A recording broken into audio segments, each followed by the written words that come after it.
Hello అండి, అందరికీ నమస్తే. అందరూ ఎలా ఉన్నారు? నేనైతే చాలా బాగున్నానండి. ఇవాల్టి మన రెసిపీ వచ్చేసి సింపుల్ రైతా మీకు ఎలా ప్రిపేర్ చేసుకోవాలో చూపించబోతున్నాను. నేను చూపించే ఈ రైతా మీకు పలావ్కైనా, బిర్యానీకైనా, పరాటాకైనా, చపాతీకైనా, అన్నంలోకైనా సరే చాలా రుచిగా ఉంటుందండి. పిల్లలైతే చాలా ఇష్టంగా తింటారు.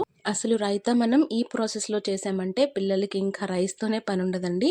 అసలు విడిగానే తినేస్తారనమాట, అంత రుచిగా ఉంటుంది.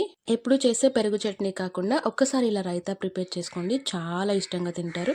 మరి లేట్ చేయకుండా ప్రాసెస్ చూసేద్దాం. ముందుగా దీనికోసం నేను ఇక్కడ బాగా చిలికినటువంటి 1/2 లీటర్ ఫ్రెష్ పెరుగు తీసుకున్నానండి. ఇందులోకి చిటికెడు పుదీనా కట్ చేసి వేసుకోవాలి. పుదీనా ముందుగానే వేయడం వల్ల పెరుగులోకి ఫ్లేవర్ అంతా పట్టేసి చాలా బాగుంటుందండి. ఒకసారి బీటర్తో ఇలా చక్కగా పుదీనా అంతా పెరుగులో కలిసేంత వరకు ఒకసారి ఇలా కలుపుకోవాలి. ఇలా కలుపుకున్న పెరుగుని ఒక గిన్నెలోకి వేసుకోవాలి. మనం దేనిలో అయితే రైతా ప్రిపేర్ చేసుకోవాలనుకుంటున్నామో ఆ గిన్నెలోకి వేసేసేయండి. అలాగే ఇందులోకి కట్ చేసుకున్న కీరదోసకాయ ముక్కలు, క్యారెట్ తురుము, 2 సన్నని ఉల్లి తరుగు, ఒక గుప్పెడు దానిమ్మ గింజలు కూడా తీసుకుంటే రుచి చాలా బాగుంటుందండి. రైతాని చాలా రకాలుగా చేయొచ్చు. అవన్నీ కూడా మీతో షేర్ చేసుకుంటాను. అలాగే ఇక్కడ మీరు పెరుగు క్వాంటిటీని బట్టి కీరా ముక్కలు, ఉల్లిపాయ ముక్కలు, దానిమ్మ గింజలు, క్యారెట్ తురుము కూడా అడ్జస్ట్ చేసుకొని తీసుకోవాలి. ఇవన్నీ కూడా ఈ పెరుగులోకి వేసేయాలి.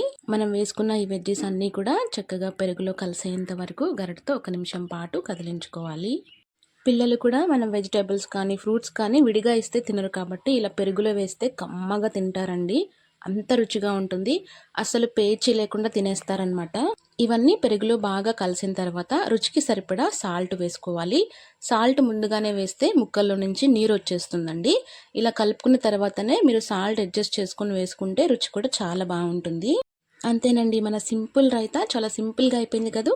ఖచ్చితంగా ట్రై చేయండి. అలాగే మరిన్ని వంటల కోసం మన ఛానల్ని సబ్స్క్రైబ్ చేసుకోవడం మర్చిపోకండి.